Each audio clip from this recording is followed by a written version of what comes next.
नमस्कार साथियों। तो चलिए आज के दैनिक जागरण में क्या खास खबरें हैं उन्हें हम लोग एक एक करके देख लेते हैं। और याद रखिए दैनिक जागरण का राष्ट्रीय संस्करण है, तो इसमें आप लोगों को महत्वपूर्ण खबरें ही देखने को मिलेंगी। जेईई एडवांस में आईआईटी हैदराबाद जोन का दबदबा। भारतीय प्रौद्योगिकी संस्थान में प्रवेश के लिए जो आयोजित होती है ना जेईई एडवांस 2023 का परिणाम आ चुका है। और टॉप 500 में किस जोन के कितने छात्र हैं ये आप देखिए। बॉम्बे के 103, दिल्ली के 120, गुवाहाटी के 4, हैदराबाद के 174, कानपुर के 16, खड़गपुर के 37, रुड़की के आप देखेंगे 46। और जेईई एडवांस 2023 हैदराबाद के वीसी रेड्डी ने किया है टॉप। और दूसरे नंबर पर आप देखते हैं कि आईआईटी दिल्ली जोन के छात्र आज से शुरू होगा रजिस्ट्रेशन इसके लिए। और 1.89 लाख छात्रों ने लिया था हिस्सा। और आप देखते हैं कि 43,773 छात्रों ने किया है क्वालिफाई।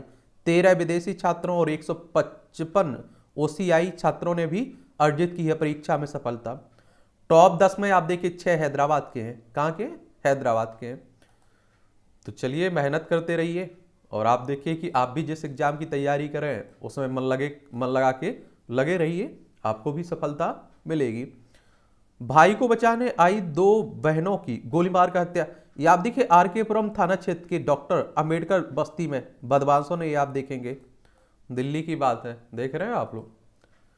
विदेशी संसद में 12वीं बार होगा प्रधानमंत्री मोदी का संबोधन।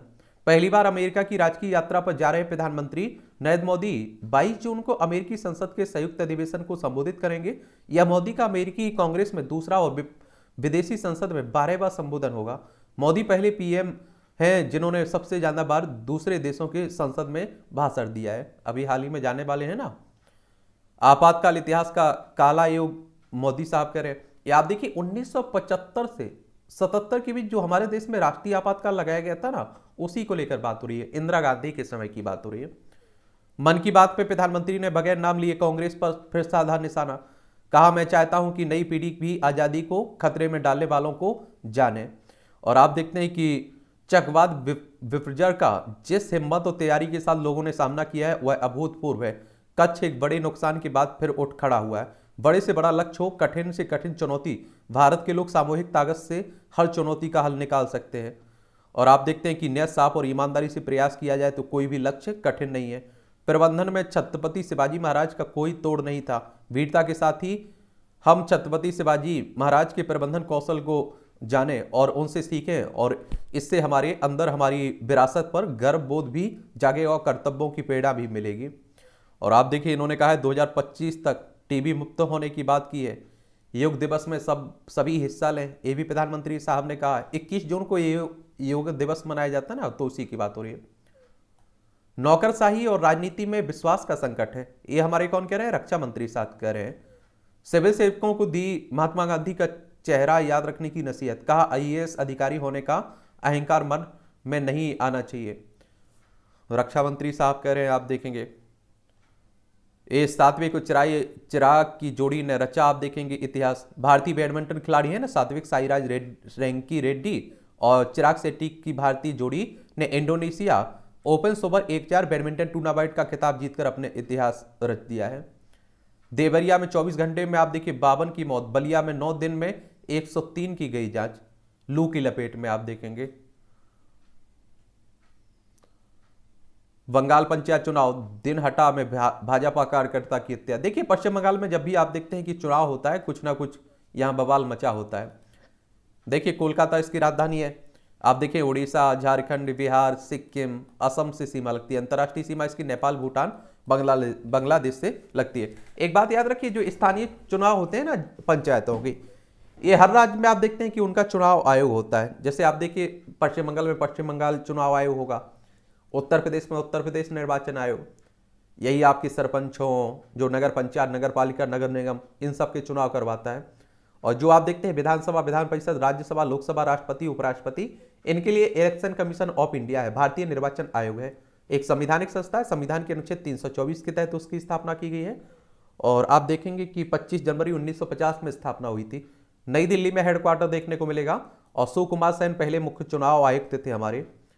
एनपीएस से पैसा निकासी के के मिलेंगे विकल्प। पेंशन कोष नियामक व विकास प्राधिकरण व्यवस्थित निकासी योजना लाने की तैयारी कर रहा है और इसके तहत पेंशन खाता धारकों को 60 साल की आयु पूरी होने पर एक मुश्त राशि निकालने की सुविधा मिलेगी। और PFRDA के चेयरमैन दीपक मोहंती ने कहा है कि योजना शुरुआती चरण में है, उम्मीद है कि सितंबर तक हम योजना लाने में कामयाब होंगे। इससे फिल्म आदिपुरुष में बदले जाएंगे विवादित संवाद।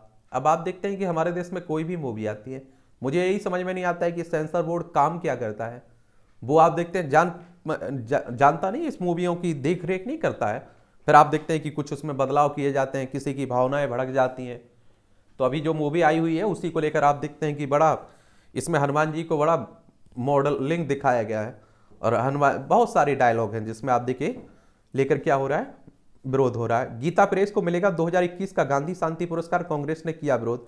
पीएम मोदी की अध्यक्षता में लिया गया निर्णय। संस्कृति मंत्रालय ने स्थिति की घोषणा।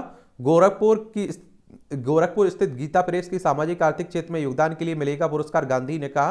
कांग्रेस ने कहा है कि गीता प्रेस को ये पुरस्कार देना गौर से व सावरकर को सम्मानित करना है। चलिए, और 2029 कब 1923 में हुई थी गीता प्रेस की स्थापना, ये भी आप लोगों को याद रखना चाहिए। और आप देखते हैं 29 अप्रैल 1955 को तत्कालीन व प्रथम राष्ट्रपति डॉक्टर राजेंद्र प्रसाद ने गीता प्रेस भवन के मुख्य द्वार व लीला चित्त मंदिर का उद्घाटन किया था। और 4 जून 2022 को तत्कालीन राष्ट्रपति रामनाथ कोविंद ने गीता प्रेस में शताब्दी वर्ष समारोह का शुभारंभ किया था। तो ये भी आप लोग याद रखिएगा। और एक कई विशिष्ट लोगों को मिल चुका है पुरस्कार। सरकार ने 1995 से गांधी शांति पुरस्कार देना शुरू किया था। 2019 में आप देखिए ओमान के सुल्तान कबूस बिन सैद अल सैद और 2020 में बांग्लादेश के शेख मुजीबुर रहमान को यह पुरस्कार दिया गया था। दक्षिण अफ्रीका के पूर्व राष्ट्रपति नेल्सन मंडेला, तंजानिया के पूर्व राष्ट्रपति डॉक्टर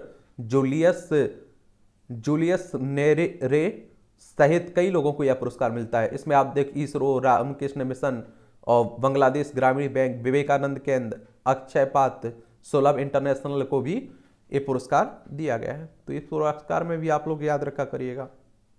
ये आप देखिए खबरें राष्ट्रीय राजधानी दिल्ली से जुड़ी हुई है, ये भी देख लिया करिएगा। मुखर्जी नगर में 107 संपत्तियों का बिना कन्वर्जन हो रहा है व्यवसायिक उपयोग। हाईकोर्ट ने पहले ये दिया निगम और फायर को सुरक्षा इंतजाम की जांच करने का आदेश। अभी हाल ही में आप देखते हैं कि एक आग लगी थी ना कोचिंग में, उसी को लेकर आप देख रहे हैं सब बातें हो रही हैं। और आप सोचिए करोड़ों रुपए लेते हैं, करोड़ों रुपए फीस आ जाती है और आप देखते हैं फिर भी बचने की, आग से बचने के लिए या आप देखिए कोई भी विपदा है उससे बचने के लिए कोई अच्छी सुविधा नहीं की जाती। बच्चों को आपने देखा होगा किस तरह से गिरते हुए देखा।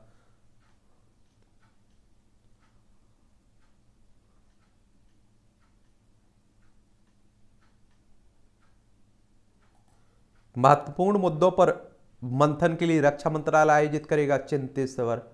क्या चिंतन शिविर?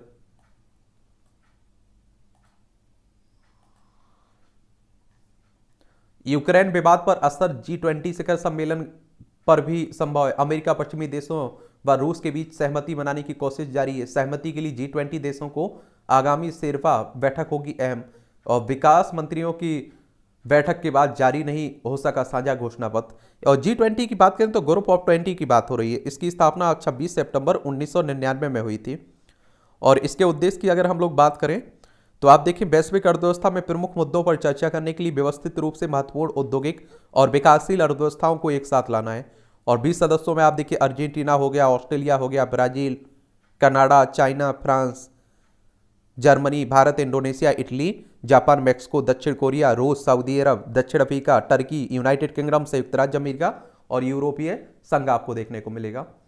2014 से 2023 तक देश में बन गए 148 हवाई अड्डे, ये केंद्रीय मंत्री हरदीप पुरी सिंह कह रहे हैं। 1947 से लेकर 2014 तक देश में कुल 74 हवाई अड्डे थे। और वर्ष आप देखिए 2000 से, यानी कि ये अपनी सरकार की तारीफ कर रहे हैं कि हमारी सरकार में ज्यादा हुआ। बाजरा को बढ़ावा देने के लिए संयुक्त राष्ट्र ने भी भारत की प्रशंसा की। संकटग्रस्त 18 देशों को 18 लाख टन गेहूं भेजना भारत का बड़ा कदम है। संयुक्त राष्ट्र की अगर हम लोग बात करें तो आप देखते हैं कि यूनाइटेड नेशंस की बात हो रही है। और आप लोगों को मालूम होगा कि 24 अक्टूबर 1945 में इसकी स्थापना हुई थी। न्यूयॉर्क यूएसए में इसका हेडक्वार्टर देखने को आपको मिलेगा। और आप लोग ये बात याद रखिए, इस तरह के जो संगठन है ना, राष्ट्रीय और अंतर्राष्ट्रीय स्तर के, इन्हें जरूर आप लोग पढ़ा करिएगा, ठीक है। जेई के साथ विमान इंजन सौदे में डीआरडीओ को तकनीक भी देगी कंपनी। और स्वदेशी इंजनों के विकास में शामिल रक्षा अनुसंधान और विकास संगठन की प्रयोगशाला गैर टरबाइन रिसर्च एस्टेब्लिशमेंट भारत में जेट इंजनों के निर्माण के लिए अमेरिकी कंपनी जेई के साथ प्रस्तावित सौदे का हिस्सा होगी। और डीआरडीओ की अगर हम लोग बात करें तो ये इसे आप लोग क्या कहते हैं, defence research and development organisation की बात हो रही है। 1958 में इसकी स्थापना हुई थी। नई दिल्ली में आप लोगों को इसका हेडक्वार्टर देखने को मिलेगा। हरियाणा में तृतीय श्रेणी के 20,000 पदों के लिए नहीं मिल रहे 4 गुना अभ्यर्थी। 13,000 पदों के लिए सीईटी पास सिर्फ 15,000 उम्मीदवार। और आप देखते हैं कि तकनीकी स्वास्थ्य से जुड़े रिक्त पदों के बराबर भी अभ्यर्थी नहीं है, तो यहां कमी देखने को मिल रही है। मासिक धर्म वाले ट्रांसजेंडरों के लिए सुविधाएं नहीं है। मासिक धर्म में स्वास्थ्य और स्वच्छता प्रबंधन पर यूनेस्को की रिपोर्ट सैनिटरी नैपकिन का उचित निस्तारण न होना पर्यावरण के लिए गंभीर चुनौती बनी हुई है। और यूनेस्को की अगर हम लोग बात करें तो आप देखते हैं कि किसकी बात हो रही है, यूनाइटेड, जो आप देखते हैं the United Nations educational scientific and cultural organisation. 16 नवंबर 1945 में इसकी स्थापना हुई थी। पेरिस फ्रांस में इसका हेडक्वार्टर देखने को मिलेगा। ये आप देख रहे हैं कि राजनीति से जुड़ी खबरें हैं, आरोप प्रत्यारोप चलता रहता है एक दूसरे पर, तो ज्यादा आप लोगों को ध्यान नहीं देना है। कहीं कुछ बड़ा घट रहा है तभी आप लोगों को राजनीति में कुछ देखना है। कहीं चुनाव हो रहे हैं उसके रिजल्ट पर आपको ध्यान देना है, ठीक है। कोई और बड़ी बातें हो रही हैं।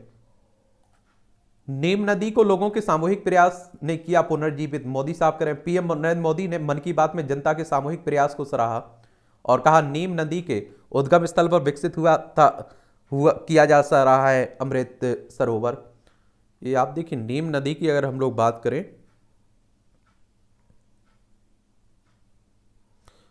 हापुड़ की है ये नीम नदी, कहाँ की है ये आप देखेंगे कि नीम नदी का उद्गम स्थल ही नहीं बल्कि उसकी ऊपरी पट्टी भी अतिक्रमण की चपेट में था।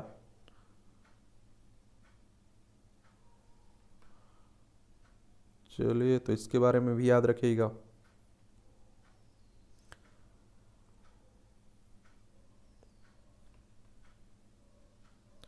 जनपल बुलंदशहर में नदी की लंबाई लगभग 150 मीटर है इसकी।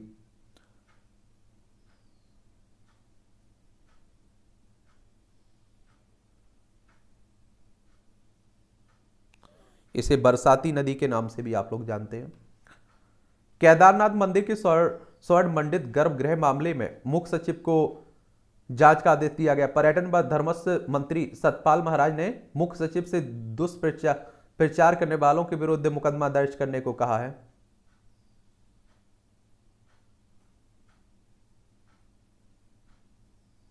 यह आपने देखा होगा कि इंटरनेट मीडिया पर प्रसारित हो रहे एक वीडियो में कुछ लोग सोने की परत का पीतल ही की बता रहे हैं, तो उसी को लेकर विवाद मचा हुआ है।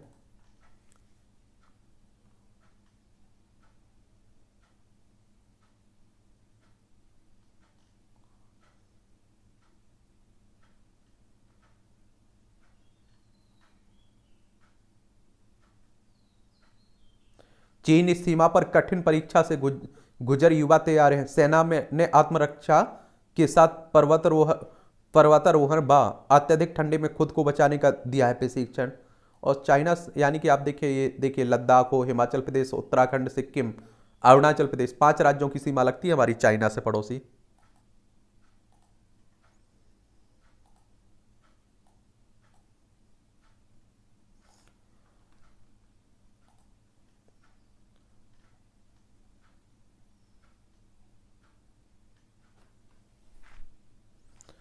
प्लास्टिक का धागा पर्यावरण सुरक्षित करने संग खुलेगा रोजगार।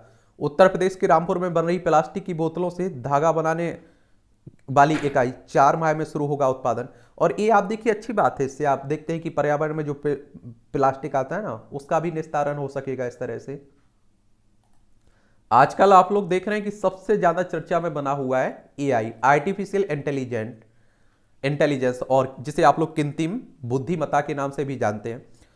आर्टिफिशियल इंटेलिजेंस यानी कि एआई इन दिनों चर्चा में। चैट जीपीटी के बाद से एआई के विस्तार ने लोगों का ध्यान अपनी ओर और भी ज्यादा आकर्षित किया है। चैट जीपीटी की मदद से कई ऐसे काम करना चुटकियों में संभव हो गया है, जिनके लिए पहले घंटों का समय लगता था। एआई की इस खूबी में ने लोगों को चिंता में डाल दिया। एक पक्ष से स्पष्ट रूप से रोजगार के लिए खतरा मान रहा है। उनका कहना है कि जैसे जैसे एआई विकसित हो जाएगा, लोग कंप्यूटर रोबोट की मदद से ऐसे बहुत से काम करने में सक्षम हो जाएंगे जिनके लिए पहले मानव श्रम की आवश्यकता होती थी। दूसरा पक्ष मान रहा है कि एआई कभी मानव मस्तिष्क का स्थान नहीं ले सकता है और एआई से उत्पादकता बढ़ेगी और ऐसी समस्याओं का समाधान होगा जो अभी अनुत्तरित है।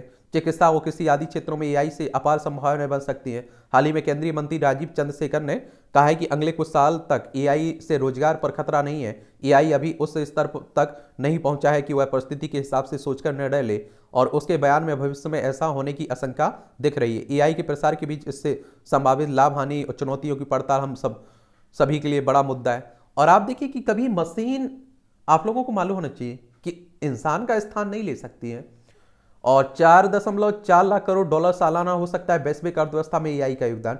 60 से 70% तक उत्पादकता बढ़ सकती है चैट जीपीटी जैसे एआई चैटबॉट से। 2030 से 2060 के बीच आधा काम स्वचालित तरीके से होने का अनुमान है। 35% तक बढ़ जाएगी कॉल सेंटर में ऑपरेटरों की उत्पादकता। दिमाग तो है पर सोच नहीं सकता है ये।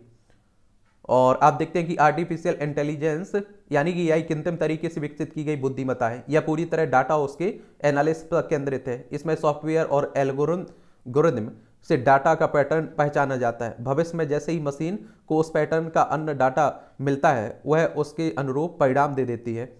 और एआई आधारित मशीनें ऐसे मनुष्य की तरह व्यवहार करती हैं जिसका दिमाग बहुत तेज है और जिससे सब कुछ याद रहता है, लेकिन उसके पास अपनी कोई सोच नहीं है। वह केवल डाटा के आधार पर आकलन करने और निर्णय देने में सक्षम है। इसका ना सोच पाना ही अभी इसकी अच्छाई है। यदि मशीनें स्वयं की खामियों को समझने में सक्षम हो गई तो उस पर नियंत्रण असंभव हो जाएगा। कैसे काम करती हैं? चिकित्सा के क्षेत्र में एआई को मेडिकल रिपोर्ट के डाटा और उसके परिणाम में से समृद्ध बनाया जाता है। भविष्य में एआई आधारित मशीन किसी मेडिकल रिपोर्ट को देखकर यह आकलन करने में सक्षम होती है कि संबंधित व्यक्ति को क्या बीमारी हो सकती है। ऑपरेशन से जुड़ी प्रक्रियाओं से संबंधित विस्तृत डाटा इनपुट के आधार पर आप देखिए एआई से संचालित रोबोटिक मेडिकल उपकरण बीमारी का सटीक आकलन करते हुए मनुष्य की तुलना में ज्यादा सटीक तरीके से ऑपरेशन करने में सक्षम है। इंटरनेट मीडिया कंपनियां एआई की मदद से यह देखती हैं कि कौन सा यूजर किस तरह के कंटेंट पर क्लिक करता है और उसी को आधार बनाते हुए भविष्य में उस यूजर के प्रोफाइल पर विज्ञापन दिखाए जाते हैं। कृषि के क्षेत्र में मौसम, मिट्टी एवं फसल से जुड़े डाटा से समृद्ध एआई की मदद से यह तय करना आसान होता है कि किस मौसम में किस जगह कौन सी फसल से बेहतर उपज प्राप्त करने की संभावना रहेगी। यातायात के क्षेत्र में आप देखिए एआई की मदद से परिस्थिति के आधार पर कुछ क्षण पहले ही दुर्घटना की आशंका का आकलन करना, उससे बचना संभव हो सकता है। और विभिन्न कंपनियों द्वारा विकसित स्वचालित कार इसी विकास का हिस्सा है। और चैट जीपीटी जैसे एआई सॉफ्टवेयर विस्तृत एल्गोरिदम की मदद से इनपुट के आधार पर लेख लिखने और कई तरह के प्रश्नों के उत्तर देने में भी सक्षम है, जो निकट भविष्य में क्रांतिकारी बदलाव ला सकते हैं।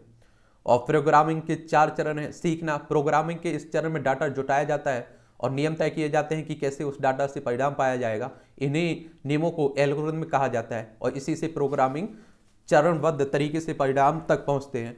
चयन, इस चयन में आप देखते हैं कि चरण में निर्धारित किया जाता है कि सही परिणाम तक पहुंचने के लिए किस नियम का पालन करना होगा। सुधार, प्रोग्रामिंग इस तरह की जाती है कि जरूरत पड़ने पर आप देखिए संबंधित सॉफ्टवेयर प्रश्न का सटीक परिणाम पाने के लिए एल्गोरिथम में स्वयं ही बदलाव कर सके। रचनात्मकता, इसमें आप देखिए न्यूरल नेटवर्क, एल्गोरिथम आधारित व्यवस्था और अन्य तकनीकों के माध्यम से एआई को नई तस्वीरें, नया लेख और नया संगीत सृजित करने में सक्षम बनाया जाता है। इसमें नहीं संभले तो डंक भी बन सकती है यह जादुई कला।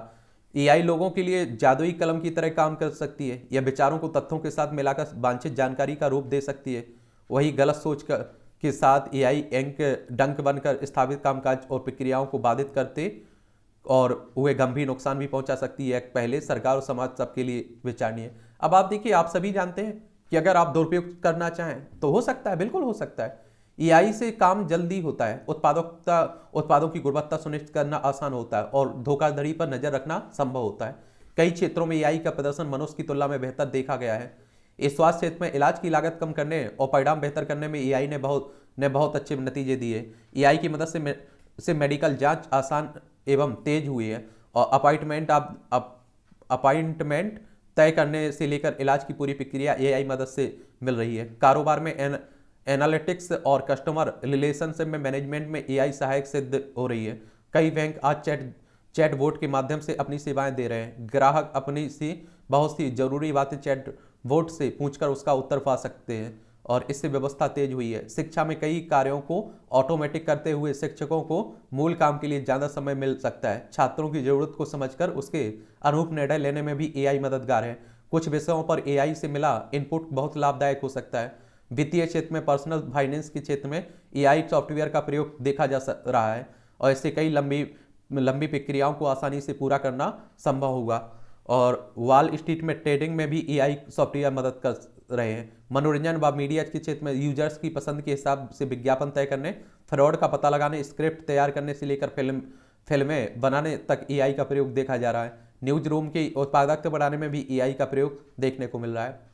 एआई ने ही बताया एआई का खतरा। University of the west of England के प्रोफेसर रिचर्ड बोल्सन ने एआई से संभावित खतरे को लेकर चैट जीपीटी 4 से प्रश्न पूछा था। चैट जीपीटी ने कुछ महत्वपूर्ण तथ्य बताए। बेरोजगारी, एआई के कारण बड़े पैमाने पर रोजगार छीनने का खतरा है। कई ऐसे काम जिन्हें करने में कई लोगों की जरूरत होती है उसे एआई संचालित एक मशीन करने में सक्षम हो सकती है। भेदभाव, एआई का आधार डाटा है। यदि इनपुट में किसी तरह की भेदभाव वाली बातें हुई तो उसी के आधार पर परिणाम देते हुए एआई उस असमानता को बढ़ाने और समाज को बांटने का कारण बन सकता है। अनियंत्रित, जैसे जैसे एआई के सॉफ्टवेयर प्रोग्रामिंग के दम पर अपनी कमियों को जानने, उसे ठीक करने में सक्षम होते जाएंगे, उन पर नियंत्रण मुश्किल होता जाएगा। ऐसे में भविष्य में एआई तबाही का कारण भी बन सकता है। हथियारों की दौड़, जिस तरह से एक समय देशों के बीच परमाणु शक्ति संपन्न बनने की होड़ देखी थी, भविष्य में एआई संचालित हथियारों की दौड़ देखने को मिल सकती है और यदि ऐसा हुआ तो संपूर्ण मानवता के लिए खतरा होगा। तो इसके आप लोग ये पॉइंट जरूर याद रखिएगा इसमें, ठीक है, पॉजिटिव पॉइंट और नेगेटिव पॉइंट इसके।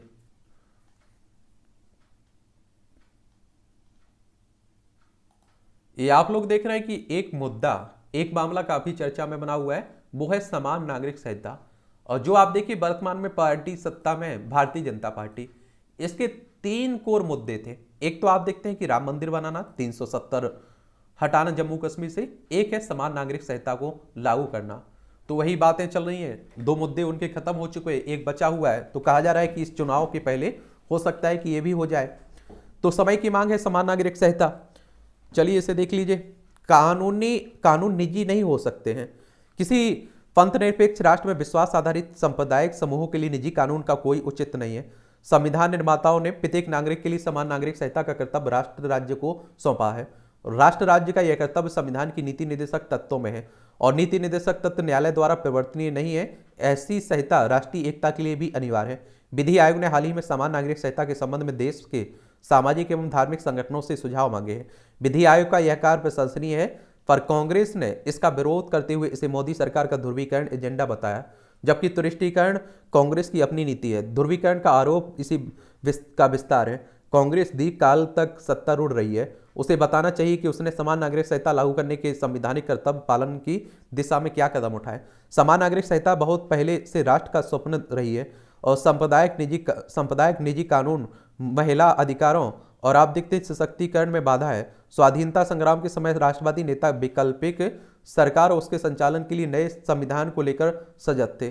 तब देश का संचालन भारत शासन अधिनियम 1919 से होता था। ब्रिटिश सरकार ने आप देखिए नवंबर 1927 में इस अधिनियम की उपयोगिता और प्रभाव पर रिपोर्ट देने के लिए साइमन कमीशन बनाया था। आयोग में कोई भी भारतीय नहीं था। राष्ट्रवादी आंदोलन इससे क्षुब्ध थे और ब्रिटिश सत्ता ने इस असंतोष को दूर करने के बजाय आंदोलनकारियों से पूछा कि क्या वे अपने देश के लिए कोई संविधान बना सकते हैं। यही सवाल 1925 में भारत सचिव विरकेनहेड ने इंग्लैंड की लॉर्ड सभा में उठाया था और आप देखते हैं कि राष्ट्रवादी नेताओं ने चुनौती स्वीकार की। कांग्रेस के मद्रास सम्मेलन में एक सर्वदलीय सम्मेलन को विकल्पीय संविधान बनाने का काम सौंपा गया। सम्मेलन ने मोतीलाल नेहरू की अध्यक्षता में एक समिति गठित की और जिसमें पंडित जवाहरलाल नेहरू, अली इमाम और तेज बहादुर सप्रू, सुभाष चंद्र बोस सहित 9 वरिष्ठ नेता थे। इसे नेहरू समिति कहते हैं। क्या कहते हैं? नेहरू समिति।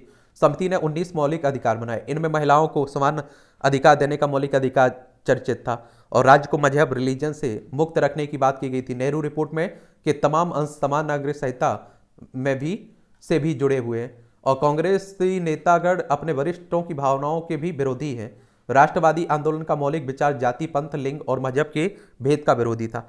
संविधान सभा का भी केंद्रीय विचार यही था कि 23 नवंबर 1948 को सभा में समान नागरिक संहिता पर की बहस हुई थी। मोहम्मद इस्माइल ने कहा कि देश में समन्वय के लिए यह अपेक्षित नहीं है कि लोगों को उनके निजी कानून छोड़ने के लिए बाध्य किया जाए। नजीरुद्दीन अहमद ने कहा कि प्रत्येक धार्मिक समुदाय के विशेष धार्मिक कानून एवं विशेष व्यवहार विषयक कानून भी होते हैं। धार्मिक विश्वासों या आचरण से उनका संबंध होता है। एक विधि बनाते समय इन धार्मिक कानूनों की उपेक्षा नहीं की जानी चाहिए। संप्रदाय विशेष के धार्मिक कानूनों को उस संप्रदाय की सहमति के बिना नहीं बदला जा सकता है। महमूद अली बेग ने कहा है कि हिंदुओं में विवाह एक संस्कार होता है और यूरोप में यह स्थिति भिन्न है। मुसलमानों में कुरान के अनुसार संविदा जरूरी है, ऐसा नहीं किया जाता तो बिहार विवाह क्या है, वैध नहीं होगा। मुसलमान 1350 वर्षों से इस कानून पर चलते रहे। यदि विवाह की कोई अन्य प्रणाली बनाई जाए तो हमें उसे मानने से इनकार कर देंगे। इस पर के मुंशी ने कहा कि संहिता को अल्पसंख्यकों के प्रति अन्याय बताया जा रहा है। क्या यह वास्तव में न्याय है? किसी भी उन्नत मुस्लिम देश में अल्पसंख्यक जाति के निजी कानूनों में को इतना अटल नहीं माना जाता है कि समान नागरिक संहिता बनाने का निषेध हो।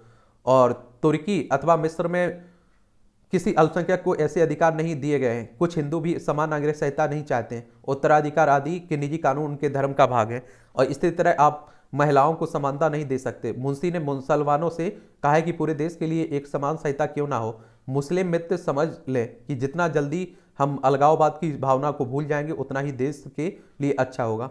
अल्लादी कृष्णा स्वामी अय्यर ने कहा कि जब अंग्रेजों ने इस देश पर अधिकार किया तब उन्होंने कहा कि हम इस देश में एक ही आपराधिक कानून बना रहे हैं, यह सभी नागरिकों पर लागू होगा। क्या मुसलमानों ने अंग्रेजों के विरुद्ध विद्रोह किया? डॉक्टर अंबेडकर ने कहा कि यहाँ दंड विधान में एक विधि है। संपत्ति हस्तांतरण कानून भी पूरे देश में लागू है। यह कहने का कोई लाभ नहीं कि मुस्लिम कानून अटल है। 1935 तक आप देखिए पश्चिमोत्तर सीमा प्रांत में शरीयत कानून नहीं था। उत्तराधिकार आदि में हिंदू कानूनों का अनुसरण होता था। 1937 तक पश्चिमोत्तर सीमा प्रांत के अलावा शेष भारत जैसे संयुक्त प्रांत, मध्य प्रांत, बंबई और उत्तराधिकार संबंधी हिंदू कानून मुस्लिम पर लागू होता था। विविधता की बातें बहुत होती हैं। विविधता में एकता राष्ट्र की प्रकृति है। गोवा में ईसाई पंथ मानने वालों की संख्या काफी है, पर यहाँ पर आप देखिए समान नागरिक संहिता लागू है। अमेरिका में विश्व के तमाम पंथिक समूह के नागरिक रहते हैं, वहाँ समान नागरिक संहिता लागू है। किसी भी सांप्रदायिक समूह को इससे आपत्ति नहीं है। खाड़ी देशों के संपन्न मुसलमान अमेरिका, यूरोप में जाकर रहने के लिए ललायत रहते हैं और हमारे देश में कांग्रेस अल्पसंख्यकों के नाम पर मुसलमानों में भय पैदा करती है। क्या यह पक्षपात नहीं है कि एक समुदाय के निजी कानूनों को संहिताबद्ध कर दिया गया लेकिन अन्य समुदायों को निजी कानूनों पर चलने की छूट है? समान नागरिक संहिता के विषय को अब और नहीं टाला जा सकता है। विधि आयोग ने देश के लोगों से सुझाव मांगे, इसका स्वागत करना चाहिए। लेखक हैं उत्तर प्रदेश विधानसभा के पूर्व अध्यक्ष हैं हृदय नारायण दीक्षित के द्वारा आर्टिकल लिखा गया है। तो आप देखिए जो सिविल कानून है ना, उसकी जगह पर सबके लिए समान कानून आने की बात हो रही है और मुझे लगता है कि जो विरोध करते हैं वो असल में इसे पढ़ते ही नहीं है। पढ़ें, जरूर पढ़ना चाहिए। एका से पहले की बिखराव के संकेत, ये आप लोग देखते हैं कि 2024 में लोकसभा चुनाव है और उसी को लेकर आप देखते हैं कि नीतीश कुमार विपक्षी एकता की बात कर रहे हैं, गठबंधन की बातें चल रही हैं। तो ये सीधी सी बात आपको बता दूं कि देखिए, एक तो ये गठबंधन होना बड़ा मुश्किल है और अगर गठबंधन हो जाता है, एक सीट पर गठबंधन की तरफ से एक ही उम्मीदवार उतरता है, तो इतना यकीन मानिए कि भारतीय जनता पार्टी को भारी नुकसान होने वाला है। पहले इस तरह के गठबंधन कांग्रेस के खिलाफ भी बनते रहे, क्योंकि अभी भी 37 से 38% वोट मिलते हैं बीजेपी को टोटल 100% वोटों में से। तो आप सोचिए कि 63 वोट इकट्ठे अगर हो जाएं, उनमें से 50% भी हो जाए, तो आप समझ सकते हैं कि हार जाएगी। ऊर्जा सत्र, जैसे जैसे हम सत्र का सौंदर्यबोध होने लगता है वैसे वैसे हम उसके आकर्षण में खिंचने चले जाते हैं और इससे सत्य का अन्वेषण भी स्वतः आरंभ हो जाता है। इस प्रक्रिया में व्यक्ति प्रकृति के निकट होता जाता है, क्योंकि उसमें कुछ भी असत्य नहीं है। प्रकृति के में केवल सत्य के बाहरी भाग के आकर्षण की अनुभूति हो पाती है।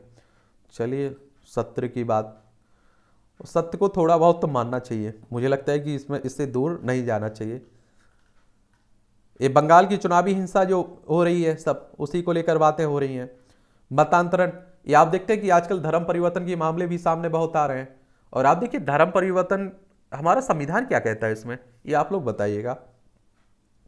जबरन धर्म परिवर्तन को रोकता है, याद रखिएगा। मिट्टी संरक्षण से ही फसल सुरक्षा। मरुभूमि का शाब्दिक अर्थ है मरी हुई भूमि से। जहां पर कोई भी फसल पैदा नहीं होती। विश्व में भूमि के मरुस्थल में तब्दील होने पर चिंता जताई जा रही है। इस संबंध में भारत की भी चिंता बढ़ती जा रही है। बढ़ती जनसंख्या के पोषण हेतु समय की जरूरत है कि बेकार पड़ी और मरुभूमि को कृषि योग्य बनाया जाए और उपजाऊ भूमि का क्षरण होने से रोका जाए। हवा, पानी और मिट्टी प्रकृति के प्रमुख संसाधन माने जाते हैं। इनमें से यदि एक भी संसाधन प्रभावित होता है तो उसका असर हमारे जीवन पर पड़ता है। मरुस्थलीकरण भूमि कटाव की ऐसी परिघटना है जिसमें प्राकृतिक क्षमताओं और पारिस्थितिकी तंत्र पर विपरीत प्रभाव पड़ता है। यह आर्थिक और सामाजिक व्यवस्था को बदल देता है, जिससे लोगों की जीविका भी संकट में पड़ जाती है। इसलिए विश्व स्तर पर मरुस्थलीकरण के प्रति जागरूकता लाने के लिए हर साल 17 जून को विश्व मरुस्थलीकरण एवं सूखा प्रतिरोध दिवस के रूप में मनाया जाता है। बीते सप्ताह शनिवार को समूचे विश्व में इस विषय पर चिंता अवश्य जताई गई है, परंतु हम इस दिशा में क्या और कितना योगदान दे रहे हैं यह भी विचारणीय है। भारत के लिए यह चिंता लगातार बढ़ रही है क्योंकि हमारे देश में भी मरुभूमि का विस्तार हो रहा है। Centre for science and environment द्वारा जारी 2019 की एक संबंधित रिपोर्ट के अनुसार साल 2003 से 5 और 2011-13 के बीच भारत में मरुस्थलीकरण 18.7 लाख हेक्टेयर क्षेत्रफल में बढ़ चुका है। और इन सब के बीच विशेषज्ञों का मानना है कि साल 2050 तक विश्व की जनसंख्या 9 अरब तक पहुंच सकती है। ऐसे में खाद्यान्नों का उत्पादन 40% से अधिक बढ़ाना होगा। इसका अधिकांश हिस्सा उस उपजाऊ मिट्टी से पैदा होगा जो कुल भूभाग का 11% ही है। प्राकृतिक और मानवीय गतिविधियों में तेजी के कारण उपजाऊ जमीन का मरुस्थल में बदलाव हो रहा है और खाद्यान्न उत्पादन के लिए अब नई भूमि लाना संभव नहीं है। जो भूमि बची है उसका भी तेजी से क्षरण हो रहा है। वहीं भारत में वन केवल 21% क्षेत्र में पाए जाते हैं, जबकि कम से कम 33% क्षेत्र पर वन होने चाहिए। ऐसे में पर्यावरण को बचाने और मरुस्थलीकरण को रोकने के लिए देश में अधिक से अधिक पेड़ लगाना ही सबसे अधिक कारगर उपाय साबित होगा। हमें सौर ऊर्जा तथा हरित ऊर्जा के अन्य स्रोतों की ओर कदम बढ़ाना होगा। कार्बन उत्सर्जन कम करने के लिए विद्युत वाहनों का उपयोग बढ़ाना होगा, इलेक्ट्रिक वाहनों का। रासायनिकों का उपयोग कम करना होगा। प्राकृतिक खेती को अपनाने में जीवन अपनाना होगा और इन आवश्यक उपायों को अपनाकर ही हम अपनी धरती को स्वस्थ रख सकते हैं और सूखे और मरुस्थलीकरण की समस्या से बच सकते हैं। ये अच्छी बात है और आप देख चाहिए कि पर्यावरण को नुकसान होता है तो वो हम पर प्रभाव पड़ता है उसका। या भी कॉलम रहते हैं, ये भी देख लिया करिएगा। अमीर किसान उठा रहे हैं अधिकतम लाभ। हाल ही में केंद्र सरकार ने कई फसलों के न्यूनतम समर्थन मूल्य में वृद्धि की है। यह किसानों को राहत पहुंचाने वाला निर्णय है। वैसे यह भी सच है कि हमारे देश में केंद्र और राज्य सरकारों द्वारा किसानों को विविध मदों में दी जाने वाली सब्सिडी का अधिकांश लाभ बड़े किसानों को मिलता है। लिहाजा यह कहा जा सकता है कि हमारे देश में कृषि व्यवस्था में कई प्रकार की विसंगतियां कायम है और जिनका समाधान किए बिना छोटे और सीमांत किसानों की आर्थिक स्थिति को सुधारा नहीं जा सकता है।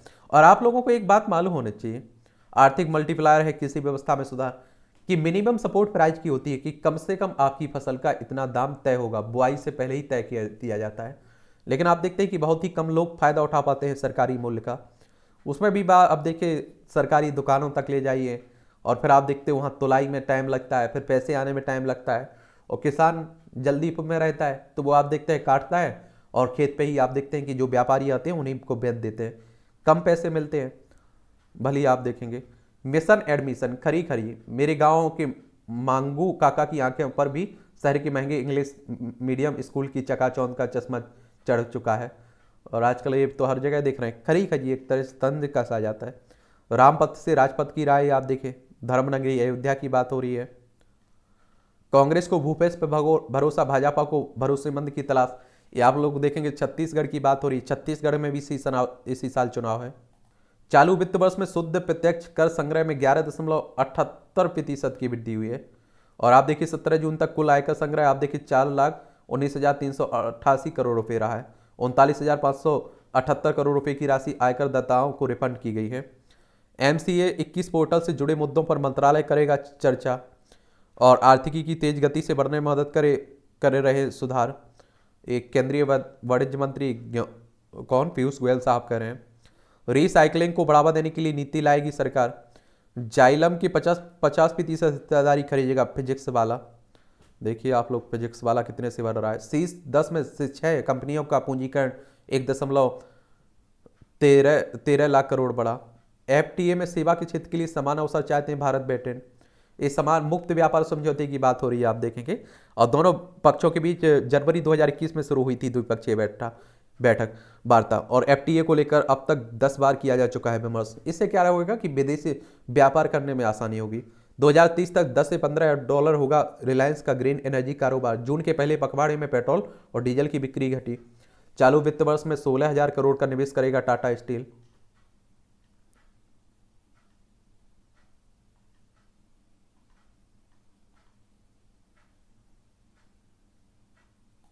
तनाव कम करने के लिए अमेरिकी और चीनी विदेश मंत्री की बैठक देख लीजिए, दोनों में बड़ा तनातनी चल रही है। नवाज शरीफ की देश वापसी के लिए पाक सीनेट में अहम विधेयक आया हुआ है। देखिए, विधेयक का मतलब होता है कि जब आप देखिए कोई प्रस्ताव आपके राज्यसभा में आता है तो उसी को आप लोग विधेयक कहते हैं। जैसे ही उस पर राष्ट्रपति की सहमति मिलती है राज्यसभा लोकसभा से पास होने के बाद, वो कानून बन जाता है। लंदन में आप देखेंगे बांग्लादेश में भूया जल्लाद जेल से छूटा। बंगबंधु शेख मुजीबुर रहमान के हत्यारे सहित 26 दोषियों युद्ध अपराधियों को फांसी देने के चलते जल्लाद कहे जाने वाले शाहजहां भूया को डकैती की हत्या के लिए 3 दशक के अधिक सजा काटने के बाद छोड़ा गया। ये आप देखिए, बांग्लादेश, पश्चिम बंगाल, असम, मेघालय, त्रिपुरा, मिजोरम की सीमा लगती 1971 में आज़ाद हुआ था। पहले बांग्लादेश का हिस्सा हुआ करता था। और पेरू में रस्सी से हर साल तैयार होता है पुल। दक्षिणी पेरू की बात है ये अपुरीमिक नदी है ना, मेक नदी, उसी पर। इटली से प्राचीन कलाकृति इराक को सौंपी गई है। इराक की राजधानी बगदाद में इटली से लाई गई असोर सभ्यता से संबंधित कलाकृति प्रदर्शित की गई। यह प्राचीन कलाकृति इटली में मध्यकालीन संग्रह में रखी गई थी। असीरिया प्राचीन मेसोपोटामिया सभ्यता थी जो ईसा पूर्व से 21वीं सदी से 14वीं सदी तक अस्तित्व में थी। पाकिस्तान में ईशनिंदा मामले में आतंक फैलाने की धारा भी लगेगी। ईशनिंदा यानी कि ईश्वर की निंदा की बात होती है। ये आप देखिए, टूर्नामेंट में सात्विक चिराग का प्रदर्शन। कॉमनवेल्थ गेम्स 2018 में रजत पदक जीता था। विश्व चैंपियनशिप 2022 में कांस्य पदक। कॉमनवेल्थ गेम्स 2022 में स्वर्ण। एशियाई चैंपियनशिप 2023 में स्वर्ण पदक। इंडोनेशिया ओपन 2023 में आप देखिए स्वर्ण पदक जीता है इन्होंने। भारत दूसरी बार चैंपियन बनी। इंटर कॉन्टिनेंटल फुटबॉल कल के फाइनल में लेबनान को 2-0 से हराकर कप्तान सुनील छेत्री ने अंतर्राष्ट्रीय कैरियर का 87वां गोल दागा है। प्रधानमंत्री मोदी ने भारतीय दल को दी, ये आप देखते हैं कि क्या शुभकामनाएं। रविवार को special Olympic world games whirling में भाग लेने पहुंचे ना भारतीय दल। अंजू को राष्ट्रीय रिकॉर्ड की तोड़ सकती शैली सिर्फ 19 साल की ही है। उन्होंने सीनियर सर्किट में 2 साल बिताए, लेकिन भारत की लंबी कूद की इस नंबर 1 महिला खिलाड़ी की नजरें इस साल अपनी मार्गदर्शक अंजू बॉबी जॉर्ज की राष्ट्रीय रिकॉर्ड को तोड़ने की है। टिम सीयू बने विजेता। टिम सीयू ने रविवार को यहां मैक्सिको के कार्लोस ओलापे को पहले ही दौर में नॉकआउट करते हुए WBO interim super welterweight मुक्केबाजी खिताब में बरकरार रखा है। अदिति शीर्ष 10 की दौड़ में भारतीय गोल पर है अदिति अशोक। यहाँ LPGA क्लासिक में आप देखेंगे कि लय हासिल करने के लिए जूझती दिखी है। श्रीशंकर ने विश्व चैंपियनशिप के लिए क्वालिफाई किया। लंबी कूद के स्टार हैं। स्टॉक्स के जाल में फंसी उस्मान, पहला ऐसे टेस्ट हो रहा है ना, उसी को लेकर बात हो रही है। नॉटिंगन ओपन के विजेता बने मरे। एंडी मरे ने रविवार को नॉटिंगन ओपन के फाइनल में फ्रेंच खिलाड़ी आर्थर केजाक्स को 6-4 से हराकर विंबलडन के लिए अपनी तैयारी तेज कर दी है। यह आप देखिए, अभिषेक वर्मा ने व्यक्तिगत वर्ग में जीता स्वर्ण पदक। तीरंदाजी विश्व कप चैन 3 की पुरुष कंपाउंड व्यक्तिगत स्पर्धा में स्वर्ण पदक इन्होंने जीता है। एंचियोन 2014 की एशियाई खेलों की कंपाउंड टीम स्पर्धा के स्वर्ण और व्यक्तिगत स्पर्धा के रजत पदक विजेता है। लीजिए, अध्यात्म में भरोसा है, अध्यात्म से भी जुड़े रहा करिएगा, बहुत कुछ सीखने को मिलता है।